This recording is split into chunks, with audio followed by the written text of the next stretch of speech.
Hi friends, welcome to metro story. இன்றைக்கி மாவன serial எப்படி ஆச்சுன்னு பார்த்துலாங்களா?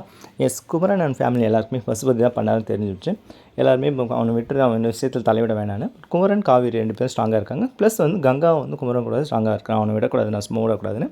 இதோட அவங்க ஃபேமிலி ட்ராக் முடியுது கான்வர்சேஷன். அடுத்து வந்து நம்மளுடைய ஹீரோனி வந்து விஜய்க்கு கால் பண்ணுறாங்க, எங்கே இருக்கிறீங்க அப்படின்னு சொல்லிட்டு. இந்த மாதிரி இப்போ நான் குமரன் ஏதாச்சும் கடைக்கு போயிட்டு வந்தேன், இந்த மாதிரி பசுபதி தான் எனக்கு செம கோவத்தில் இருக்கிறேன் அப்படின்னு, நீங்கள் எதுவும் பண்ணாதீங்க, அவசரப்படாதீங்கன்னு சொல்லி கன்வின்ஸ் பண்ணுறாங்க.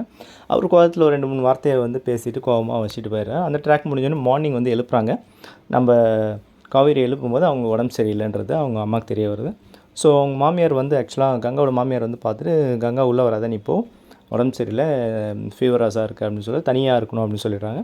அதோட நம்ம மேடம் போய் தனியாக இருக்கிறாங்க, விஜய் போர்ஷனில் வந்து இருக்கிறாங்க.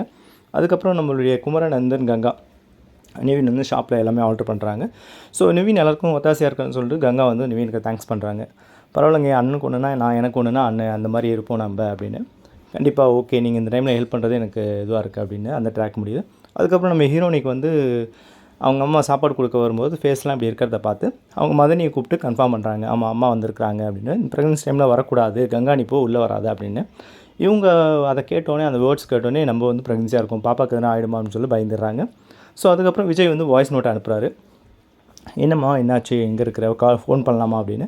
அப்புறம் மேடம் வந்து கால் பண்ணுறாங்க ஹீரோவுக்கு. ஹீரோ வந்து என்ன பண்ணுறாரு, சொல்லுமா என்னாச்சு அப்படின்னு. சாரி, உங்ககிட்ட கோவத்தில் இருந்தேன், குமரன் ஷாப்புக்கு போயிட்டு வந்து அவரை பார்க்க ரொம்ப கஷ்டமாக இருந்தது, அந்த வேகத்தில் பேசிட்டேன், அதெல்லாம் ஒன்றும் இல்லைங்க, பட் இப்போ வந்து எனக்கு உடம்பு சரியில்லை, ஸோ அதனால தான் இந்த மாதிரி சொல்கிறாங்க, ப்ரெக்னன்சி டைமில் இந்த மாதிரி வரக்கூடாது அப்படின்னு. அவர் வந்து நீ ஏதோ பேனிக் ஆகாத, நான் டாக்டர் பேசி நேரில் வரேன் அப்படின்னு சொல்கிறது. இன்றைக்கி கதைக்கெல்லாம் இவ்வளோ தாங்க வந்து கான்வர்சேஷன் போச்சு. நல்லா இருந்தது, அவங்க டேக் கேர் பண்ணுற விதம் எல்லாமே வந்து இருந்தது. பட் அந்த செப்ரேஷன், அதை ஒன்றா விடக்கூடாது, போகக்கூடாதுன்றது அது பழைய காலத்துலேருந்து அதை அப்படி வந்து கோஆர்டினேட் பண்ணிகிட்ருக்கிறாங்க. இதாங்க ட்ராக்கு. ஸோ நாளைக்கு வந்து நம்ம விஜய் வந்து என்ட்ரி வந்துடுவார். அவங்க விஜய் பர்சன் உள்ளே நம்ம ஹீரோனி கூடயே வந்து ஸ்டே பண்ணுற மாதிரி சீன்ஸ் தான். ஓகே ஃப்ரெண்ட்ஸ், நம்ம மெட்ரோ ஸ்டோரி சப்ஸ்கிரைப் பண்ணி, ஷேர் பண்ணி, லைக் பண்ணி, கமெண்ட் பண்ணுங்கள். தேங்க்யூ.